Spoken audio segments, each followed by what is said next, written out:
For the third time this week, the HOA president drove straight through my ranch gate and destroyed my sick wife's healing garden. That was the morning I decided it would be the last time. It was 6:30 a.m. in rural Texas. I stood at my kitchen window with a cup of coffee as her white Lexus ripped through my private gate like it was a public road. Tires crushed the bluebonnets my wife planted during chemotherapy. My cattle scattered. Her oxygen machine on the porch suddenly cut out. She never even slowed down. What this HOA Karen didn't know was that I had spent the entire weekend installing solid steel bollards right across that driveway. And the very next time she tried to use my land as her shortcut, her Lexus never made it through my gate again. What would you do if someone kept driving through your dying wife's sanctuary? My name's Clayton Rivers. I'm 58 years old, retired after 28 years in the Marines where I specialized in hydraulic systems on aircraft carriers. Now I tend cattle and care for my wife Sarah, who's fighting stage 3 breast cancer on our little piece of heaven in East Texas. We bought this ranch 5 years ago when Sarah got her diagnosis. The doctors said stress was her enemy, so we found 200 acres of rolling pasture with a creek running through it. Sarah fell in love with the idea of creating a butterfly sanctuary, native Texas wildflowers that would attract monarchs during their migration. On her good days between chemo sessions, she'd sit on our wraparound porch, oxygen tank beside her chair, watching those orange and black wings dance through her garden. The ranch sits about 2 miles outside the city limits, surrounded by open land and one fancy subdivision called Meadowbrook Heights. 200 homes, all beige stucco with red tile roofs, where the HOA makes sure every mailbox is exactly the same shade of forest green. Our trouble started 3 months ago with Brenda Winchester, 52 years old, pharmaceutical sales manager, and the iron-fisted president of the Meadowbrook Heights HOA. This woman drives a white Lexus GX 470 with a blessed vanity plate and enough live, laugh, love bumper stickers to make you nauseous. One morning, I'm checking fence posts when I hear this ATV engine coming across my property. I follow the sound and find Brenda Winchester measuring my gate with a tape measure. She's wearing a navy business suit and high heels, completely out of place on a cattle ranch. "Ma'am, this is private property," I tell her, keeping my voice calm like the Marines taught me. "Could you please use the public access road?" She looks at me like I just asked her to eat dirt. "I've been using this road since before you moved here. There's a historical right-of-way to our water pump station. Deal with it." Now, I've dealt with roadside bombs in Afghanistan and drunk sailors on shore leave, but nothing prepared me for the pure entitlement in this woman's voice. She climbs back on her ATV and roars off toward the subdivision, leaving deep ruts in Sarah's carefully maintained gravel path. The smell of diesel exhaust hung in the air long after she disappeared. I walked back to the house where Sarah was sitting on the porch, watching a monarch butterfly that had landed on her honeysuckle vine. "Who was that, honey?" she asked, her voice weak from yesterday's chemo session. "Nobody important," I said, but my hands were already shaking, not from fear, from barely controlled rage. In the military, we called it seeing red. When someone threatens what you're sworn to protect, every instinct screams to eliminate the threat. But this wasn't Afghanistan. This was Texas, where we settle things legally, usually. Over the next few weeks, Brenda escalated from ATV to SUV, claiming she needed efficiency to check the subdivision's water pump station. Every morning at exactly 7:15, that white Lexus would come tearing through my gate, past my house, through Sarah's garden, kicking up gravel and dust. The cattle learned to scatter when they heard her coming. Thunder, my prize Angus bull, jumped a fence section trying to get away and gashed his leg on the barbed wire. $800 in veterinary bills and scattered feed later, I was starting to understand this wasn't about water pumps. This was about control, about showing the locals who really runs things around here. Sarah stopped sitting on the porch during her treatments. "I feel like we're living in a fishbowl, honey," she told me one evening, tears in her eyes as she watched her trampled flowers. That night, I made myself a promise. Sarah's sanctuary was going to stay sacred, no matter what it cost me. 3 weeks into Brenda's daily invasions, she decided to up the ante. Every Tuesday became HOA inspection day, where she'd bring the entire board through my gate for what she called community tours. Picture this: 5 vehicles, 12 people, treating my ranch like it's some kind of public park. They'd climb out of their SUVs in their subdivision uniforms, khaki pants, polo shirts, and that special kind of confidence that comes from never being told no in your life. I watched from my kitchen window as Brenda led them around my property with a clipboard, pointing at fence posts and taking measurements like she was planning renovations. The group included the HOA treasurer, a nervous little man who kept glancing at his phone, and the vice president, a woman who wore sunglasses indoors and carried a purse that cost more than my truck payment. This area would be perfect for the community gazebo, I heard Brenda tell them, standing in the middle of Sarah's butterfly garden. She was wearing designer boots that probably cost more than most people's rent, crushing delicate Indian paintbrush under her heels. The tours weren't just disruptive, they were dangerous. 12 people tramping around a working cattle ranch, leaving gates open, making noise, spooking animals that outweigh them by 1,000 pounds. My cattle scattered across all 200 acres, breaking through fence sections and mixing up the herds I'd spent months organizing. Thunder, my prize Angus bull, panicked during one of these inspections and crashed through a corner post trying to escape. The barbed wire caught his left hind leg, opening a gash that required 47 stitches and 3 weeks of antibiotics. Dr. Martinez, our large animal vet, shook his head as he sutured the wound. These animals don't understand tourists, Clayton. Next time might be worse. But the worst part was watching Sarah. My wife, who'd found peace in this place during the hardest fight of her life, started flinching every time she heard car doors slamming in our driveway. Her oncologist noticed the stress affecting her treatment response. Blood pressure up, white cell count down, sleep patterns disrupted. I had to do something, but I needed evidence. So I went shopping. Military training teaches you that intelligence wins wars, not firepower. I spent $800 at the electronics store on 6 trail cameras with motion sensors, the same passive infrared technology we used for perimeter security overseas. I positioned them with overlapping coverage zones, concealed in fence posts and tree branches, creating a surveillance net that would make the Pentagon proud. The cameras revealed something interesting. Brenda wasn't just bringing HOA members through my property, she was charging them. I caught her on video collecting $50 bills from neighbors who wanted to experience what she advertised on the Meadowbrook Heights Facebook page as authentic Texas ranch tours. Here's a knowledge nugget for you. Trail cameras use passive infrared sensors that detect heat signatures from up to 40 feet away. They're motion-activated, weatherproof, and can run for 6 months on lithium batteries. Same technology the military uses, but you can buy them at any sporting goods store. Translation: you can document trespassing professionally without spending a fortune. But catching Brenda in the act wasn't a deterrent. It was just intelligence gathering. She spotted my cameras on her 3rd tour and actually smiled and waved at them. "Can't stop me from using my road," she called out, like she was daring me to try. That evening, I sat at my kitchen table reviewing the footage on my laptop. 47 separate trespassing incidents in 3 weeks, each one time-stamped and GPS tagged. I cross-referenced the dates with HOA meeting minutes that Brenda posted online, looking for patterns. The pattern was chilling. Every ranch tour happened exactly 1 day before HOA votes on rural property concerns. She was using my land to build political support for whatever scheme she had planned next. I called my Marine buddy Jake, who'd become a lawyer after his discharge. He reviewed the video footage and whistled low. "Clayton, this is clear criminal trespassing with commercial intent, but proving she's charging for access to your property requires more documentation." "What kind of documentation?" "Financial records, advertising materials, witness statements. Build a case that shows pattern and intent." That night, Sarah found the energy to plant a new section of her butterfly garden, zinnias and cosmos that would bloom in late summer. She worked slowly, stopping frequently to rest, but her eyes had that determined sparkle I'd fallen in love with 28 years ago. "No one drives through your flowers again," I promised her. "I know, honey. I trust you." But trust wasn't going to be enough. This was just the beginning. 2 weeks later, Brenda made her boldest move yet. She filed an official claim with the county for a right-of-way easement on my property and announced plans to install an HOA security booth right next to my gate. The letter from county planning hit my mailbox like a legal grenade.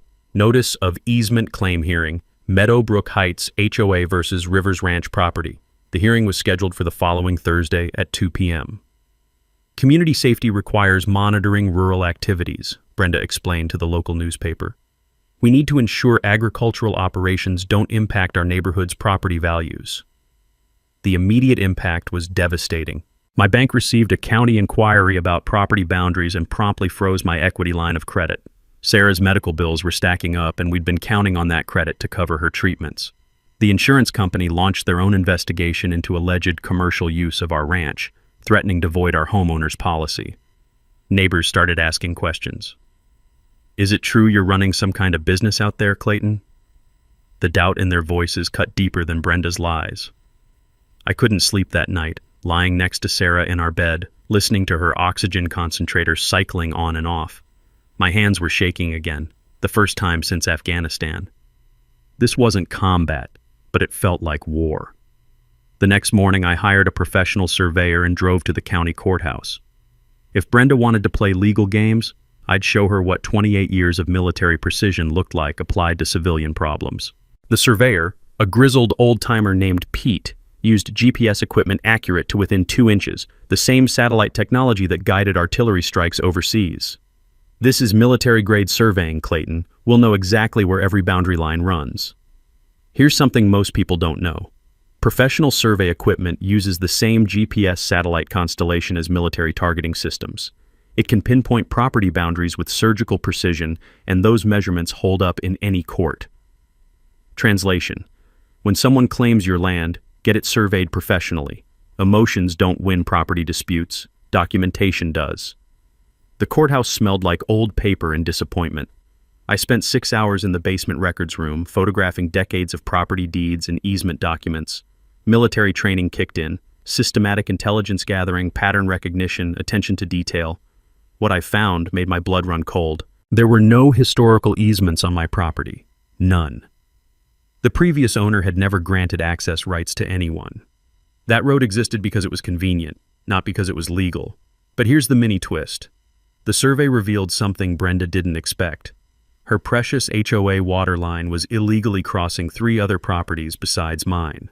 For 15 years, she'd been trespassing on multiple ranches, not just mine. I drove straight to my neighbors. Tom Henderson, who ran cattle on the section north of me. Maria Santos, whose family had owned their land for 4 generations. Bill Crawford, a retired teacher who raised quarter horses. "You're telling me this HOA line crosses my property without permission?" Tom asked, studying the survey maps spread across his kitchen table. 15 years of illegal trespassing, I confirmed. "And I bet you never saw a penny in compensation." That's when the real story emerged. Brenda had been systematically intimidating all the rural property owners, threatening lawsuits, filing nuisance complaints, creating paper trails to justify her enforcement actions. She wasn't just targeting me, she was running a campaign against anyone who didn't fit her suburban vision. The county planning meeting was held in a sterile conference room with fluorescent lights that hummed like angry wasps. Brenda arrived in her Navy business suit, carrying a leather portfolio and radiating the confidence of someone who'd never lost a fight. I came in my cleanest jeans, carrying a banker's box full of documentation. "Mr. Rivers," the planning director said, "Mrs. Winchester claims historical usage rights to access community water infrastructure." I opened my box. "Sir, I've got 40 years of property records, professional survey documentation, and evidence that no such easement has ever existed. Furthermore, I can prove the HOA's water system is illegally crossing multiple private properties without compensation or permission." Brenda's face went white. That's impossible. We have documentation." "Ma'am, I'd be very interested to see that documentation." The planning director leaned forward. "Mrs. Winchester, do you have legal easement documents for the property access you're claiming?" I watched her squirm for 30 seconds of beautiful silence before she said, "I'll need to consult with our attorney." "Then this hearing is postponed pending documentation review," the director said. As we filed out of the room, the planning director pulled me aside. "Off the record, Mr. Rivers. Her claim has no merit, but she's got political connections. Document everything." That night, Sarah was strong enough to sit on the porch. We watched a pair of monarch butterflies dancing around her zinnia patch as the sun set behind our pastures. "How'd it go today?" she asked. "We're winning," I said, "but this isn't over." Brenda Winchester didn't take losing gracefully. 2 days after the county meeting, she filed a formal nuisance complaint against our ranch, demanding what she called agricultural modernization and threatening daily fines of $500 until we complied with her undefined standards. The complaint was 12 pages of legal gibberish that basically boiled down to, "This cattle ranch makes our neighborhood look bad, so shut it down." She claimed our livestock operations violated health codes, our structures needed inspection, and our property was reducing home values in Meadowbrook Heights by an average of $15,000 per house. The county inspector showed up the next Tuesday morning in a white pickup truck with official plates. His name was Rodriguez, and he looked like a man who'd rather be fishing than dealing with HOA drama. "Mr. Rivers, I've got to investigate this complaint, but between you and me, it looks like bureaucratic harassment. Your operation is cleaner than most facilities I inspect." Still, he had to follow protocol. 3 hours of walking my property, checking feed storage, water systems, and waste management. Everything passed, but the stress was eating Sarah alive. She collapsed during her chemo session that Thursday and spent the night in the hospital. I sat in that plastic chair next to her bed, listening to monitors beep and watching IV drips, making a decision that would change everything. The smell of antiseptic couldn't mask the scent of fear in that room. Fear that stress was winning the battle against cancer. That weekend, I drove back to the courthouse. 3 days in the records room, photographing every document I could find. Military intelligence training from Afghanistan, applied to Texas property law. I was looking for patterns, inconsistencies, anything that would explain Brenda's confidence. Here's what most people don't understand about public records. They're public for a reason. Property deeds, permit applications, tax records, it's all there if you know how to look. I spent 72 hours learning the paper trail of my own neighborhood, and that's when I found the smoking gun. The original water easement that Brenda claimed gave her access rights had expired in 1987. Expired, as in no longer valid, no longer legal. The county had sent official notice to the HOA requiring renewal, but nobody ever responded. The legal department assumed compliance and never followed up. For 15 years, Brenda Winchester had been trespassing on my property and 3 others, operating an entire water system on expired permits. She was running a sophisticated criminal enterprise, and she probably didn't even realize it. Here's a knowledge nugget that could save your property. Easements aren't permanent unless specifically written that way. Most utility easements require periodic renewal, and if they expire, the property owner can revoke access. Always check the original documents. Translation: just because someone's been using your land doesn't mean they have the legal right to keep using it. I called my lawyer buddy Jake and read him the findings over the phone. "Clayton, this is bigger than trespassing. Document forgery is a federal crime when it involves property rights. If she's been falsifying easement documents, we're talking fraud charges." I spent the next week gathering evidence from my neighbors. Tom Henderson had his own horror stories. Maria Santos showed me threatening letters about agricultural compliance. Bill Crawford had photographs of Brenda's people measuring his horse pastures without permission. The pattern was undeniable. Brenda wasn't just an entitled HOA president. She was systematically targeting rural property owners to force them into compliance or buyouts. This was economic warfare disguised as community development. My trail cameras captured something interesting during this investigation phase. Brenda's husband, a quiet man who worked for the county water department, came to my gate at midnight on a Wednesday. He stood there for 20 minutes, studying my fence posts and gate structure, taking measurements with a tape measure. The mini twist came the next morning. I was reviewing the footage when my phone rang. Unknown number, but I answered anyway. "Mr. Rivers, this is David Winchester, Brenda's husband. I need to talk to you." "About what, sir?" "About documents my wife has been creating. I think you should know what you're really dealing with." We met at a diner in town, away from both our neighborhoods. David Winchester looked like a man carrying a heavy burden. He slid a manila folder across the table.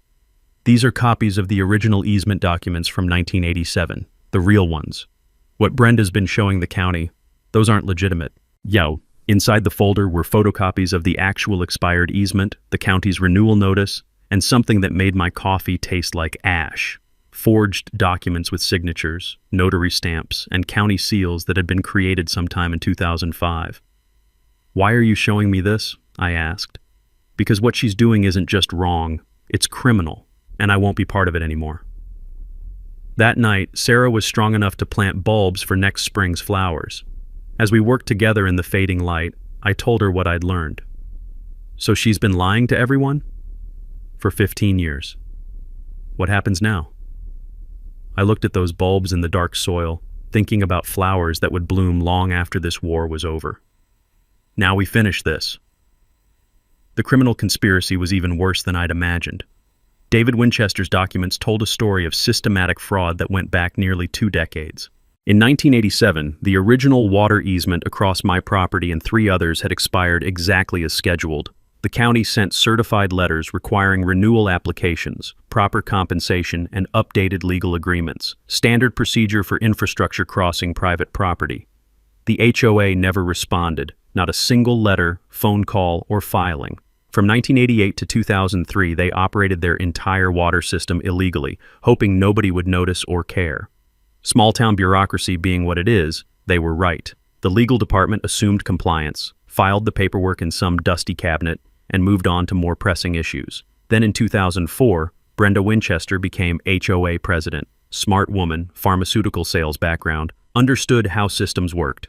She discovered the expired easement problem during a routine audit and realized her entire community was vulnerable to water shutoffs if property owners ever figured out the truth. So she solved it the criminal way. David Winchester had copies of everything. The forged easement documents, backdated to 1985 with signatures from people who'd been dead for years. Notary stamps from officials who'd never notarized anything related to water rights. Even a county seal that hadn't been adopted until 1995, mysteriously appearing on documents supposedly created a decade earlier. The document forensics are amateur hour, Jake told me over the phone after reviewing David's evidence. Digital printing on papers supposedly from 1985, photocopied signatures, notary seal from someone who died in 1990. Any federal investigator would spot this in 5 minutes. But here's what made it a sophisticated criminal enterprise. Brenda had done this on 3 other properties besides mine. 4 separate acts of document forgery representing over $500,000 in stolen property rights over 15 years. This isn't just trespassing anymore, Jake continued.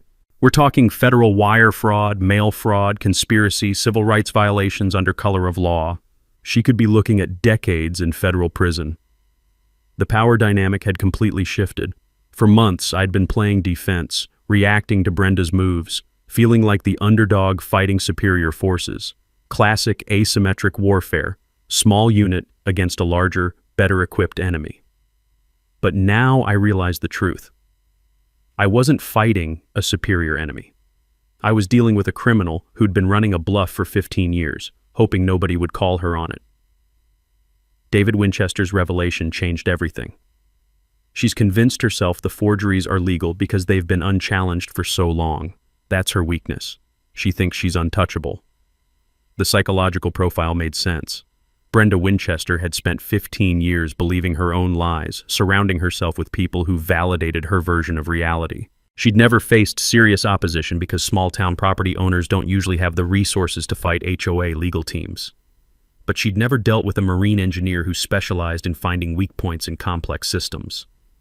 I spread David's documents across my kitchen table, studying them with the same attention I'd once applied to roadside bomb patterns. Signatures, dates, notary seals, paper stock, printing methods. Everything told a story if you knew how to read it. Sarah joined me at the table, her oxygen tank humming softly beside her chair. Even weakened by chemo, her mind was sharp as ever. She's been stealing from everyone, Sarah said, tracing the timeline with her finger. 200 families paying water bills for stolen access. 4 property owners losing rights they never gave up. How much money has she taken? I did the math. Average water bill increase over 15 years, multiplied by 200 homes, factored for infrastructure costs that should have been properly negotiated. Conservative estimate $1.8 million in fraudulent charges. This isn't just about our ranch anymore, I told Sarah. This is about justice for an entire community. The legal strategy crystallized in my mind like a tactical plan coming together. Document the fraud, expose it publicly, coordinate with law enforcement, and make sure the evidence was so overwhelming that Brenda couldn't lie her way out. But first, I needed to set the trap. Because I had a feeling that when Brenda realized her criminal empire was crumbling, she'd make one final desperate move, and I wanted to be ready for her. Military operations succeed through planning, preparation, and precision execution. Brenda Winchester was about to learn what happens when you declare war on a marine engineer who specializes in hydraulic systems. My first call was to a security contractor in Houston who specialized in embassy protection. Vehicle barriers, specifically. The technology that protects American diplomats in hostile territories was available to Texas ranchers who could afford it. "You want bollards that'll stop a Lexus SUV at 15 miles per hour?" the contractor asked.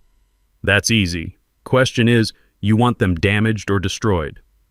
"Completely disabled," I said, "but legal. I want documentation that proves they were warned and chose to ignore it." The system he designed was beautiful in its simplicity.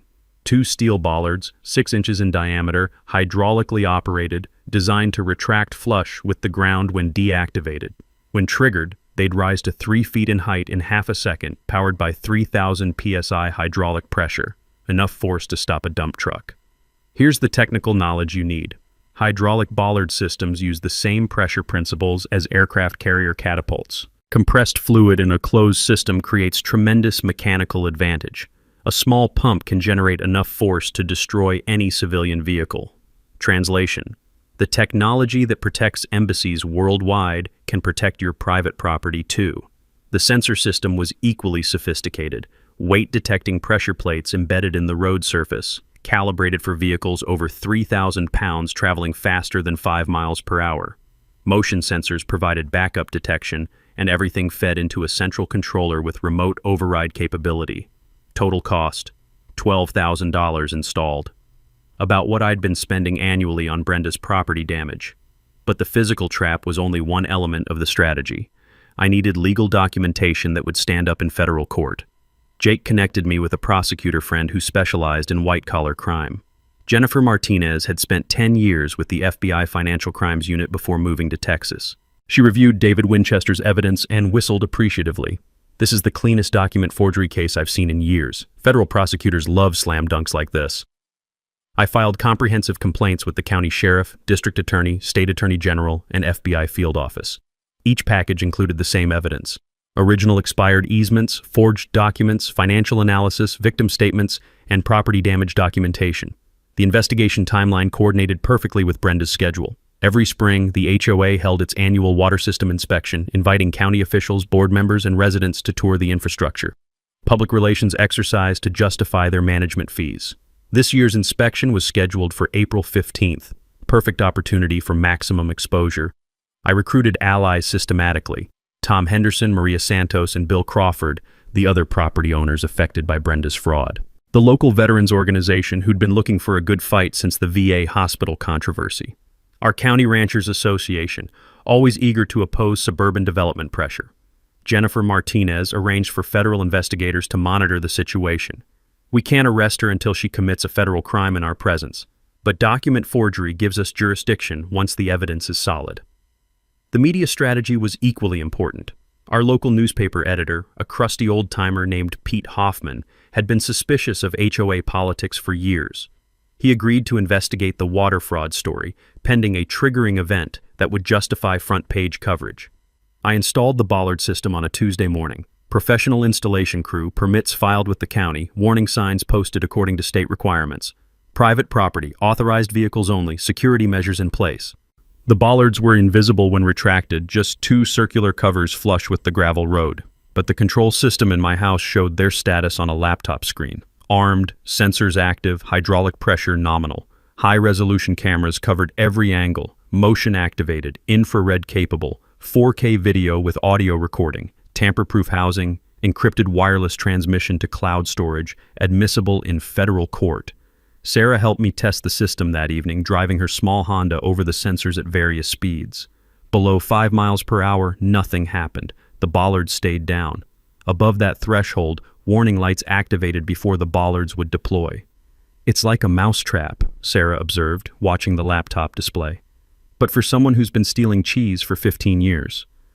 The final preparation was psychological. I studied Brenda's patterns, her personality, her triggers.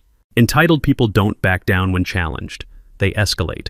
She'd spent 15 years believing she was legally untouchable. When that illusion cracked, she'd make a desperate move to prove her power. I was counting on it. The week before the water inspection, I sent Brenda Winchester a certified letter. Professional, polite, direct. Please use public access roads for all future HOA business. Private property will be protected by security measures as of April 10th. She signed for it on a Thursday. By Friday, the neighborhood gossip network was buzzing with rumors about terrorist tactics and veteran extremism. Sunday night, I set the Bollards to active mode. Monday morning, I sat on my porch with Sarah, drinking coffee and watching monarchs dance around her butterfly garden. "You ready for this?" she asked. "Been ready my whole life." Brenda Winchester's response to my security measures was swift, panicked, and completely illegal. The first sign of desperation came Tuesday morning. My phone started ringing at 6 a.m. Angry calls from Meadowbrook Heights residents who'd received emergency notices about a water crisis caused by uncooperative rural property owner. "Is it true you're holding our water system hostage?" asked Mrs. Patterson, an elderly widow who'd never spoken to me before. "Ma'am, I've never interfered with your water supply. The HOA has been illegally accessing infrastructure across my property, and I've installed security to protect my rights." But the damage was done. Brenda's emergency HOA meeting drew over 100 residents to the community center. I watched from my truck in the parking lot as she addressed the crowd through the windows, gesticulating dramatically at poster boards covered with charts and diagrams. The meeting lasted 2 hours. Afterward, residents filed past my truck, some glaring, others looking confused. Tom Henderson stopped to talk. "She's claiming you're demanding ransom payments for water access," he said. Showed financial projections about rate increases if they have to pay for proper easements. What did the residents say? Split down the middle. Half believe her sob story, half are asking why they never knew about easement issues before. That afternoon, Brenda escalated to direct threats. A certified letter from a Houston law firm demanded for immediate removal of illegal barriers. The language was aggressive, threatening $2 million in damages for intentional interference with community infrastructure. The letter claimed I was violating federal interstate commerce laws, state utility regulations, and county emergency access requirements. Pure legal gibberish, but intimidating enough to scare most property owners into compliance. Jake read the letter and laughed. This attorney has no idea what his client's really done. He's threatening federal action against someone who's documented federal crimes by his client. But the real escalation came Thursday night. My trail cameras caught Brenda's husband David creeping around my gate at 2 a.m. examining the bollard installation with a flashlight. He spent 20 minutes measuring, photographing, and testing the sensor zones. Friday morning brought the mini twist I'd been expecting. David Winchester called my cell phone directly. "Mr. Rivers, I need to warn you about something. Brenda's planning to sabotage your security system during the water inspection Monday. She's hired people to disable it." "What kind of people?" "Men with tools. She's convinced the residents that your barriers are illegal, and she's planning to remove them in front of everyone as a demonstration of community action." This was perfect. Conspiracy to commit vandalism, destruction of property, criminal mischief, all federal crimes when committed to further an existing fraud scheme. "David, why are you telling me this?" "Because I filed for divorce yesterday. I won't be part of her criminal enterprise anymore." I immediately called Jennifer Martinez, the federal prosecutor. She was fascinated by the development. Conspiracy to destroy evidence in a federal investigation? That's obstruction of justice. We can arrest her the moment those tools touch your property. Saturday morning, I upgraded the security system. Additional cameras, motion sensors, and a direct emergency line to the sheriff's department. If Brenda wanted to commit federal crimes in front of witnesses, I'd document every second. The psychological pressure was getting to her. Social media posts became increasingly erratic. Friday evening, she live-streamed a rant about rural extremism threatening family safety. The video went viral on the neighborhood Facebook groups, but not in the way she expected. Comments poured in questioning her version of events. Why wasn't easement renewal handled properly? What documentation exists for these access rights? How much has this cost us over the years? Her responses became defensive, then angry, then desperate. "You people don't understand legal complexities. I've been protecting this community for 15 years while ungrateful residents question my expertise." Sunday afternoon brought the final escalation.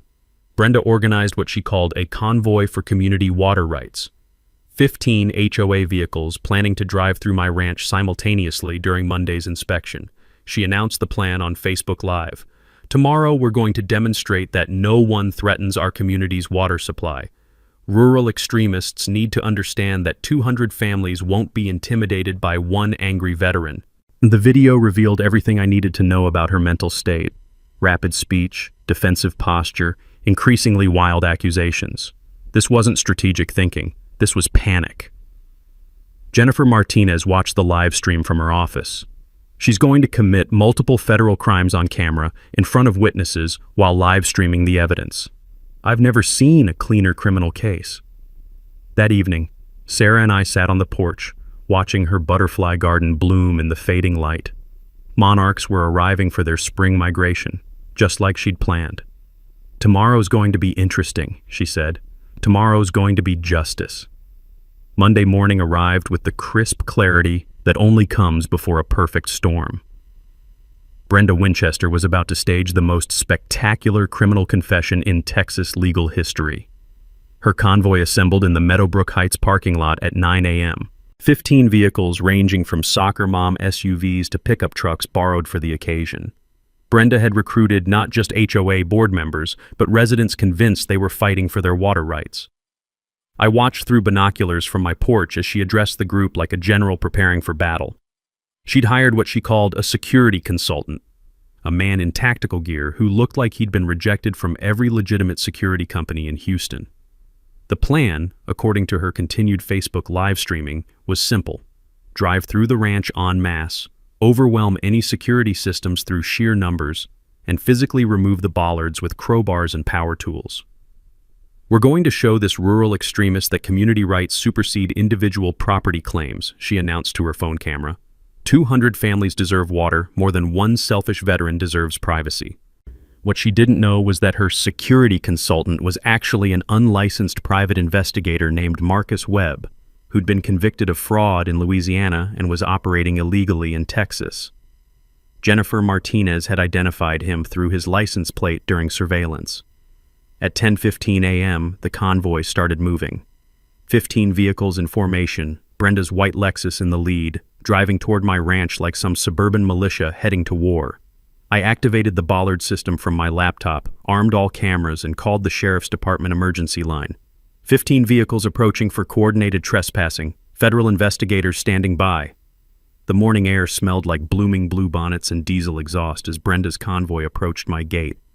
Sarah sat beside me on the porch in her wheelchair, oxygen tank humming, determined to witness justice in person. "You sure this is going to work?" she asked. "Honey, I spent 28 years preparing for this moment." The convoy slowed at my gate, engines idling while Brenda consulted with her security team. Through her live stream, we could hear her coordination efforts. "Remember, we have every legal right to access community infrastructure. Don't let intimidation tactics stop us." What happened next was the mini-twist that made this case federal prosecutors' dream scenario. As Brenda prepared to drive through my gate, 3 unmarked federal sedans pulled up behind the convoy. FBI agents Jennifer Martinez had positioned for surveillance suddenly found themselves witnesses to conspiracy in progress.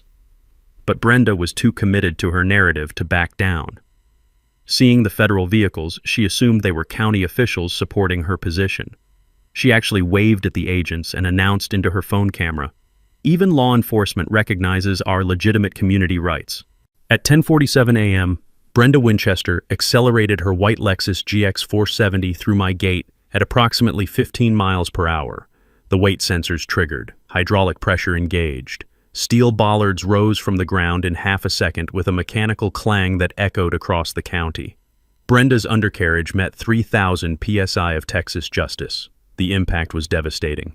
Transmission case cracked, oil pan ruptured, radiator destroyed. Her Lexus went from luxury transportation to immobile scrap metal in the time it takes to blink. Steam rose from the engine compartment. Transmission fluid pooled on my gravel road. Her horn blared continuously from the impact damage, creating a soundtrack of mechanical distress that perfectly matched the situation. Brenda was trapped. Forward motion blocked by bollards. Reverse prevented by trailing vehicles, stuck between steel posts, live streaming her humiliation to the internet. The convoy behind her panicked. 15 vehicles trying to reverse simultaneously in a narrow road, blocking each other's escape, creating the kind of traffic nightmare that usually only happens during hurricane evacuations. FBI agent Martinez approached Brenda's disabled vehicle with federal warrant paperwork already prepared. "Mrs. Winchester, you're under arrest for criminal trespassing, conspiracy to commit vandalism, document forgery, wire fraud, mail fraud, and obstruction of justice." Brenda's live stream was still running, broadcasting her arrest to hundreds of viewers who'd been following her community action campaign. Comments exploded with shock, confusion, and slowly dawning understanding of what they'd really been witnessing. "This is illegal," Brenda screamed through her shattered windshield. "I have documentation. I have rights." "Ma'am, your documentation consists of forged federal instruments. You've been operating a criminal enterprise for 15 years. The security consultant tried to flee on foot across my pasture but was tackled by Agent Rodriguez near Sarah's butterfly garden. Watching a criminal get arrested in a field of blooming wildflowers felt like poetic justice. By noon, 3 people were in federal custody, 15 vehicles were impounded as evidence, and the Meadowbrook Heights water crisis was over. The smell of leaked transmission fluid couldn't mask the sweet scent of justice finally served. The scene at my ranch looked like something from a disaster movie, if disasters involved federal arrests and mechanical justice. Brenda Winchester's white Lexus sat disabled between my steel bollards like a monument to criminal stupidity. Steam continued rising from the destroyed engine, and that continuous horn blast created a soundtrack that could probably be heard in the next county. Transmission fluid spread across the gravel in an abstract art pattern that would make Jackson Pollock proud. Within minutes, my ranch became the center of a law enforcement convention. 3 FBI vehicles, 2 county sheriff cruisers, 1 state police unit, and a tow truck that would need heavy-duty equipment to extract Brenda's vehicle from its steel trap. But the real audience was growing by the minute. Word spreads fast in rural Texas, especially when it involves federal arrests and mechanical carnage. Neighboring ranchers arrived on horseback and in pickup trucks. Veterans from the local VFW post came to support one of their own. Even some Meadowbrook Heights residents showed up, drawn by curiosity and the entertainment value of watching their HOA president get arrested on live stream.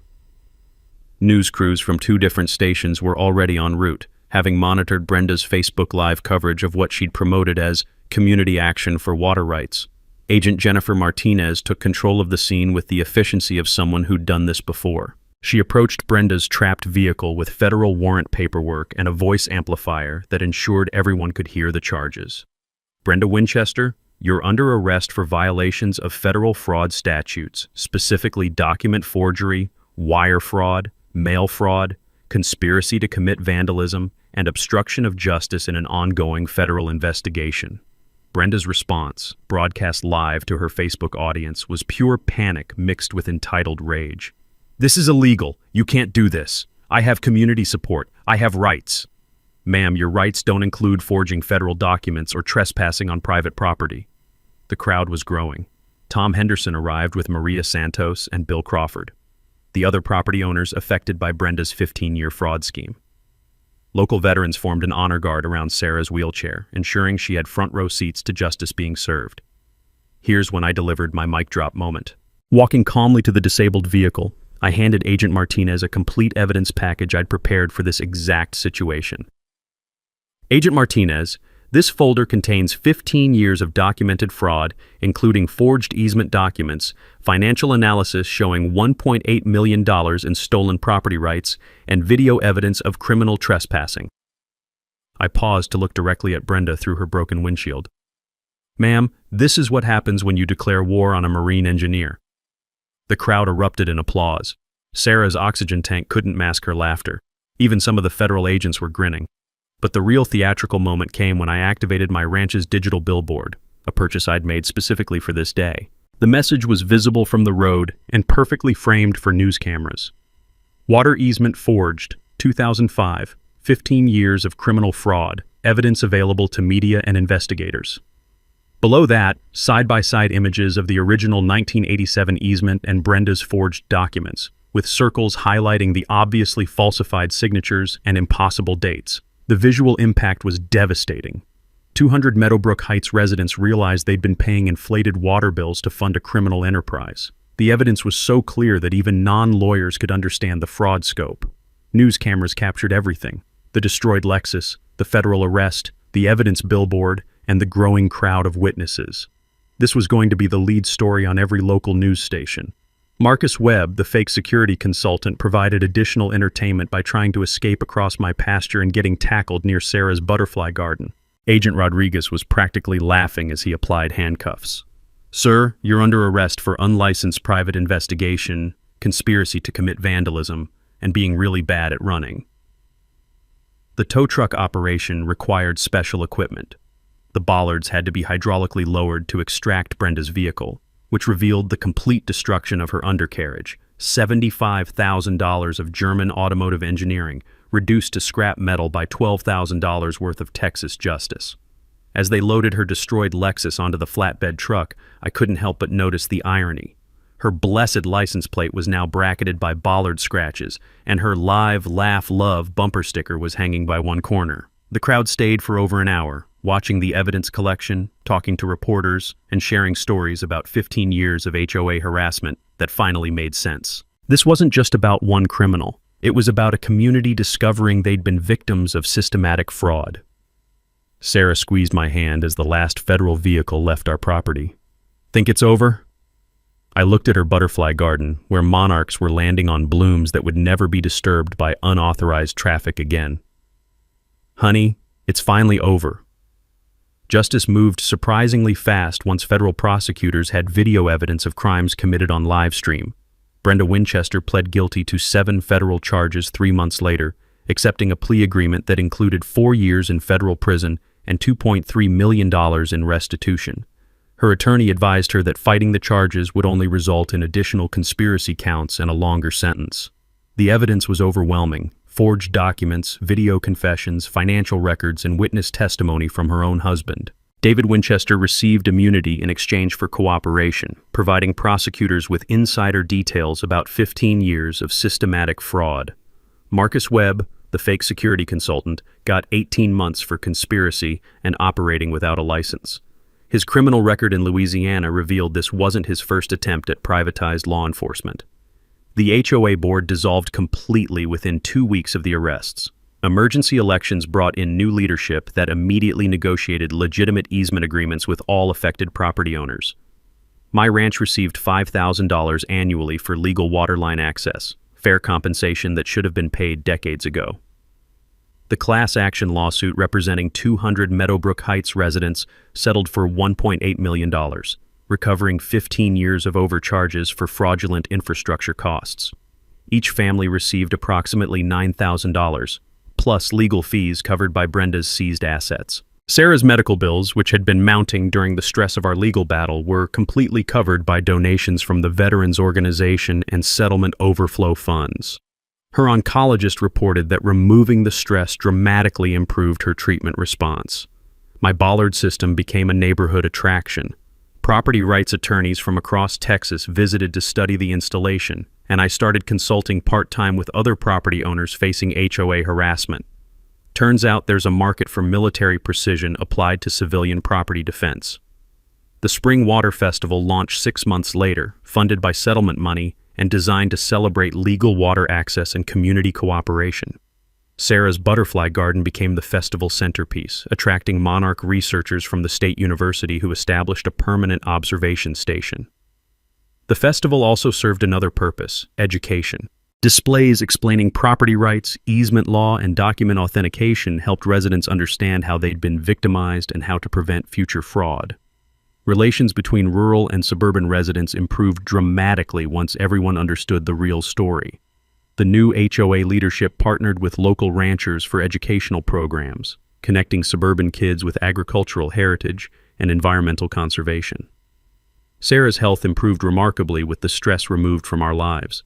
Her cancer entered remission 8 months after Brenda's arrest, and her butterfly garden expanded to cover 3 acres of native Texas wildflowers. Fighting for our home brought us closer than 20 years of peace, she told me one evening as we watched monarchs dancing in the sunset.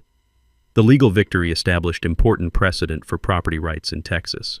Agricultural properties now had stronger protection against fraudulent development pressure, and HOA power was limited by stricter oversight requirements. But the most important outcome was personal. Our ranch remained the healing sanctuary Sarah needed during her cancer battle. The butterfly garden flourished undisturbed, attracting monarch migrations that brought joy during her darkest treatment days. From surplus settlement funds, we established the Ranch Rights Legal Defense Fund, providing free legal aid for veterans and rural property owners facing HOA harassment or predatory development pressure. The fund prevents others from suffering the intimidation and financial pressure we'd endured. Jake, my Marine buddy turned lawyer, became the fund's managing attorney, specializing in property rights cases with military precision and veteran determination. 6 months after the arrests, I received a handwritten letter from federal prison. Brenda Winchester, expressing remorse and requesting forgiveness for the pain she'd caused Sarah during cancer treatments.